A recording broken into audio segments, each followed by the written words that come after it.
The crown weighs heavier when every jewel screams the name of a brother you must kill. Sultan Murad III was still warm in his bed when the palace gates slammed shut. Death in Topkapi did not bring silence. It awakened fear. Eunuchs rushed like shadows across the marble floors, sealing every exit. No prince could slip away. No mother could hide a child. The empire held its breath as the news spread. Mehmed is Sultan now. He sat alone in the audience chamber, the bejeweled turban resting before him like a coiled serpent. The law stared him in the face. To secure the throne, a sultan must eliminate his brothers. For the empire, for peace. Mehmed's hand trembled as he touched the crown. He was 28 years old, yet felt like a frightened boy. He had dreamed of leading armies, ruling with justice. He had not dreamed of this. Heavy footsteps approached. The doors opened.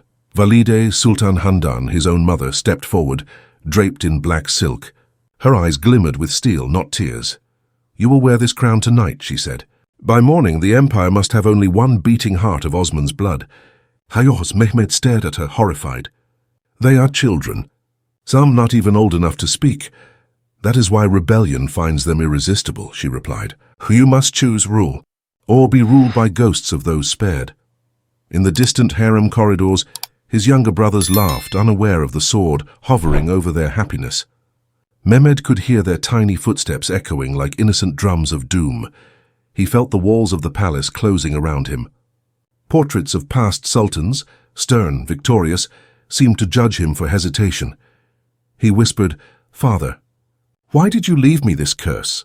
A cold breeze swept through the hall. The turban's jewels shimmered like tiny eyes watching him.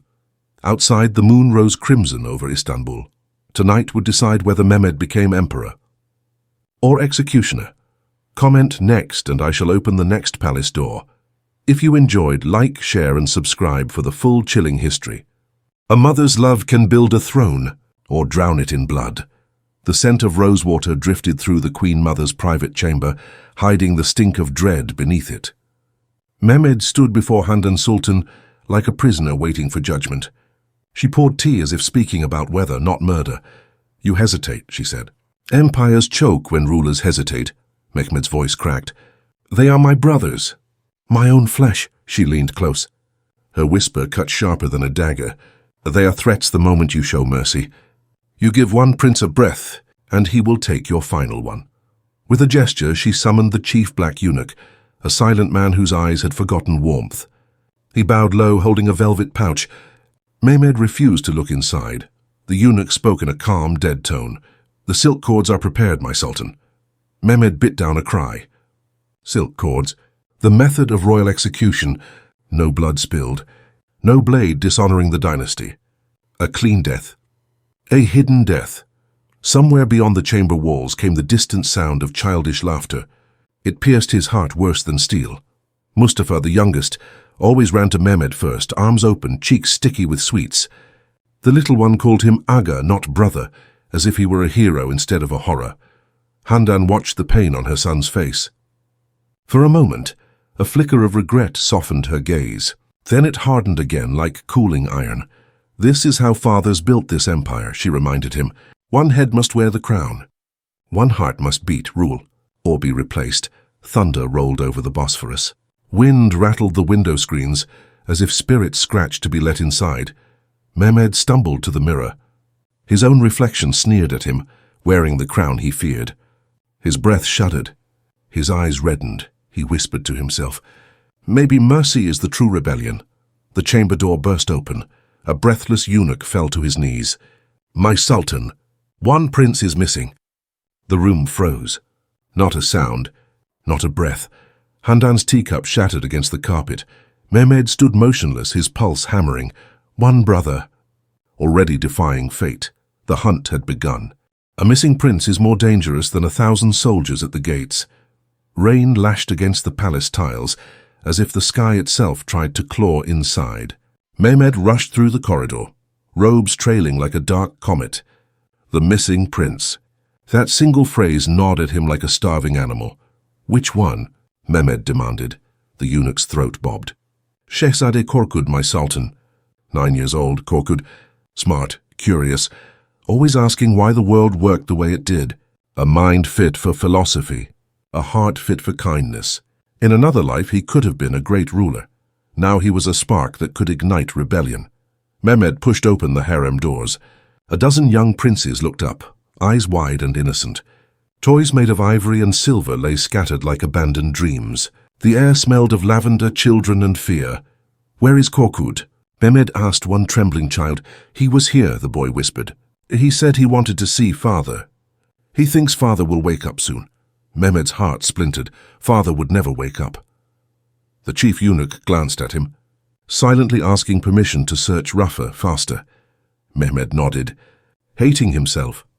Guards spread through the maze like chambers, silk slippers soaking in puddles of storm water. Thunder struck again, shaking lantern light across marble floors. Every flicker cast new shapes, new possibilities, new nightmares as Mehmed followed. Ghostly whispers slithered behind him.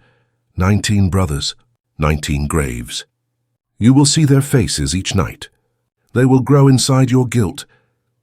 He spun around. Empty hall. Only portraits of long-dead sultans stared back with cold approval.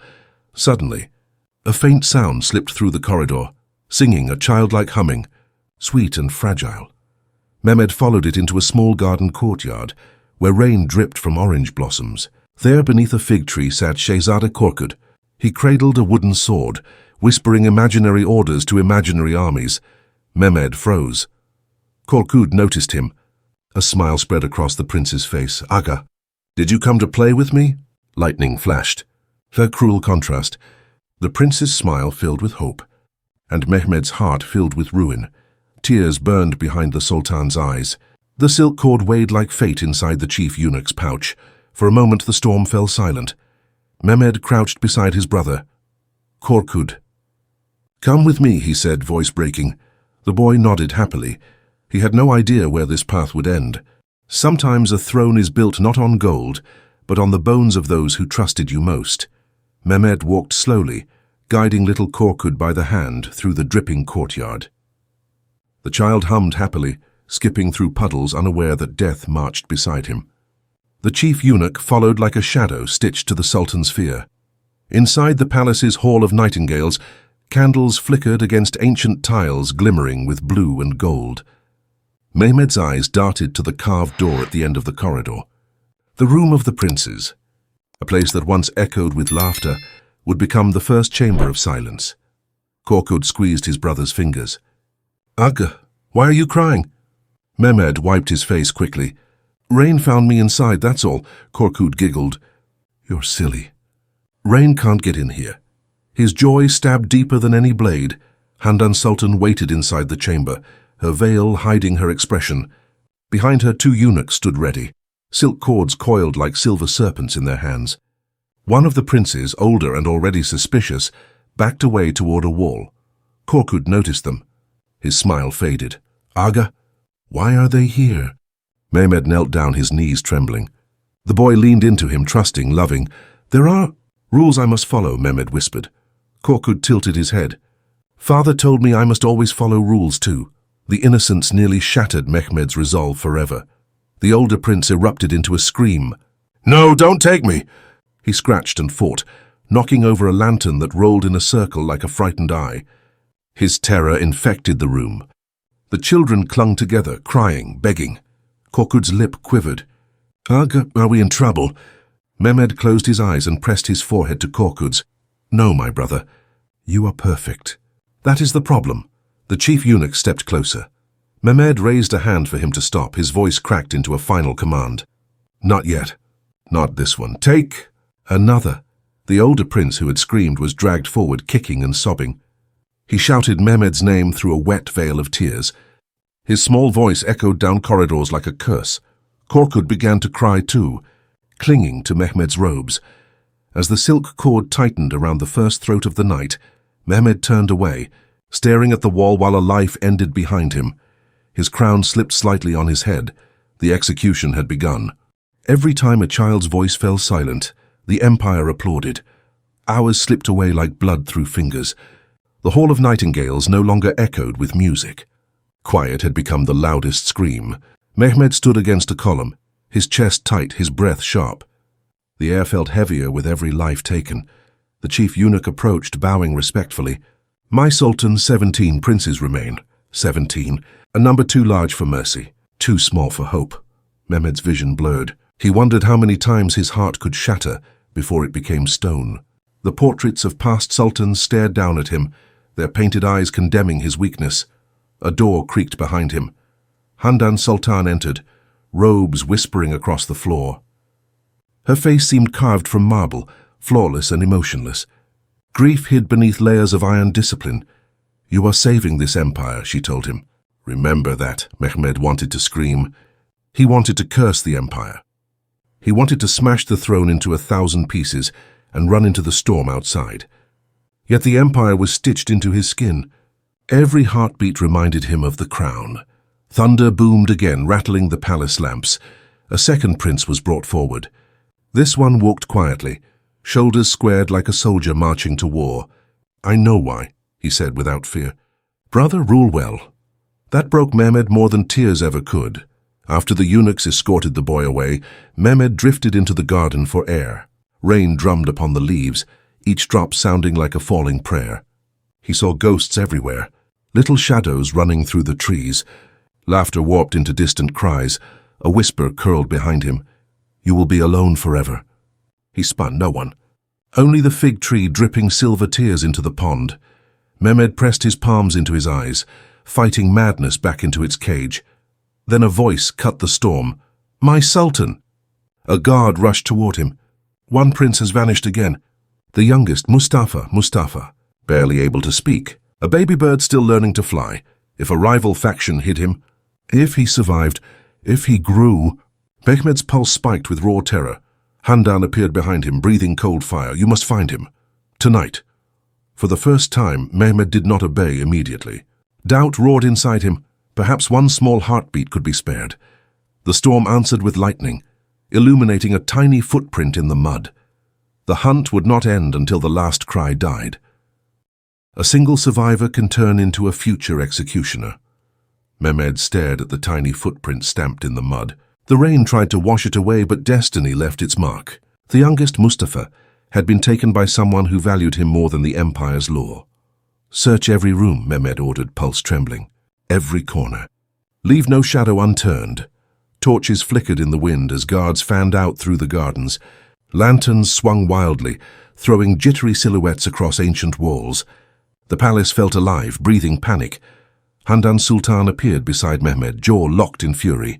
If Mustafa lives, rebels will feed him lies until he believes he deserves your throne. The quietest baby can become the loudest war. Mehmed clenched his fists. That fear had shaped every sultan before him. Now it demanded to shape him too. The search led them to the old library, a sacred place where knowledge slept beneath dust. The doors creaked open with a ghostly sigh. Inside, silence draped everything like a shroud. A small whimper broke the stillness. Mehmed followed the sound to a towering bookcase, where a eunuch gently pulled aside a velvet curtain. Behind it stood the royal wet nurse, clutching Mustafa to her chest. Her eyes wide and brave. My Sultan, she whispered. He does not know what happens tonight. Let him keep his innocence. Rainwater slid from Mehmed's hair into his eyes, blurring the world into one heartbreaking smear. Mustafa's tiny fingers reached toward him, grabbing gently at the gold trim of his robes. The baby giggled. Such a soft, bright sound inside such a cruel night. Handan stepped forward, voice sharp as shattered glass. He must join the others. The wet nurse fell to her knees, shielding the child. Spare just this one, my Sultan. He loves you. He will never betray you. Mehmed's breath shuddered in his lungs. Every heartbeat in his chest wrestled against itself. Behind his eyelids he saw futures branching like fractal nightmares. Spare him. Risk assassination later. Kill him. Bury the last warm piece of his soul. Mustafa's tiny hand tapped his cheek, as if asking a question, as if trusting the answer. Lightning cracked the sky. Mehmed whispered, voice breaking like dawn. There must be another way. Handan's gaze turned to ice. For rulers, mercy is treason. When guilt finds a king, it never leaves alone. The palace tasted different now. The walls seemed to sweat sorrow. Each torch hissed like a serpent, hungry for one more innocent throat. Mehmed stood frozen in the library, Mustafa's giggles echoing through the heavy air. The wet nurse held the child closer, as though her heartbeat could shield him from destiny. "My Sultan," she pleaded again, voice trembling. "An empire cannot fear a baby. Let him live. Let at least one light survive tonight." Mehmed wanted to believe her. The law pressed on his shoulders like a mountain. His own mother's stare threatened to crush him beneath it. Handan's voice slithered out of the darkness. "You hesitate again? Why must you lose yourself to save a child who cannot even speak?" Mehmed met her eyes. "This child speaks more truth than every vizier in the empire. His laughter reminds me that I am still human." Handan stepped close until her breath brushed his cheek. "Humanity is a luxury for kings who want to die early." Rain thundered against the windows, as if trying to break inside. Mehmed looked down at Mustafa. The little prince reached out, tiny fingers touching his brother's lips, silencing him with love. A sudden chill swept the room. Mehmed saw them, the princes who had died tonight. Pale figures at the edge of the room, eyes open, thin silk cords still around their necks. They said nothing. They breathed nothing. Yet every inch of their silent presence screamed, "Coward!" Mehmed stumbled backward, heartbeat hammering against his ribs. Handan saw the terror in his eyes and mistook it for weakness. "Finish this," she commanded the chief eunuch. The shadowed executioner stepped forward. The silk glimmered. Mehmed lunged, blocking him. "No, I give the orders here." Mustafa, sensing danger, began to cry. That tiny wail cracked something inside Mehmed completely. He swept Mustafa into his arms. "No more children die tonight." Handan's eyes widened with fury. She looked like a queen made of smoke and fire. "You doom us all." Mehmed turned away. "I would rather be haunted by ghosts than become one myself." The wet nurse sobbed in relief. Thunder rolled like drums of war. The chief eunuch lowered his gaze, awaiting new orders. For the first time tonight, hope breathed, yet something darker stirred in the shadows. The empire would not forgive defiance, and neither would the ghosts. Mercy can save a soul, but it may destroy an empire. The palace lay in uneasy silence. Rain pounded the marble like sorrowful drums, and lightning painted Mehmed's face in harsh strokes of white. Mustafa slept in his arms, safe for now, but Mehmed felt the weight of the empire pressing against every bone. Handan Sultan stood in the shadows, her eyes sharp as obsidian. "You spared him," she whispered. "And now every enemy, every rival will know where your heart lies." Mehmed's gaze swept the hall. Portraits of dead princes stared at him, accusing and unforgiving. He imagined their whispering voices trailing him through every corridor, every chamber. "You failed. You betrayed the law." Yet Mustafa's small chest rose and fell with innocence untouched by the night's horror. That fragile heartbeat reminded Mehmed of the man he once hoped to be, a ruler guided by justice, not fear. The chief eunuch knelt silently. No words, only loyalty mixed with unease. Mehmed gave no orders. For the first time he felt the chains of tradition loosen. The doors to the Hall of Nightingales opened slowly. From the darkness emerged a guard soaked from the storm. He spoke quickly, voice trembling. "My Sultan, rebels are moving along the Bosphorus. They know. They march." Mehmed's heart froze. Every life spared tonight became a risk to his reign. One mercy could ignite rebellion. Yet one act of cruelty could haunt him forever. He tightened his hold on Mustafa and stepped forward into the lightning-lit courtyard. The empire was a living thing, blood, shadow, and fear. And he, Mehmed III, had rewritten its rules in the blood of one prince spared. Handan Sultan followed silently, the fire in her eyes dimmed only slightly by grudging respect. "History will judge you, as it always does," she said. Mehmed looked at Mustafa's sleeping face, whispered a single prayer, and turned toward the distant city lights. Outside, the storm raged, as if the world itself struggled to understand mercy in a place built on death. Somewhere in the palace, a ghostly whisper echoed, "One heart lives." But at what cost? The empire would remember this night. Mehmed would remember it forever. The law of fratricide had been bent, but not broken. The consequences would ripple across generations, as fragile and dangerous as the boy cradled in his arms. The Sultan had chosen life over law. And in doing so, he had gambled with the soul of the Ottoman Empire itself.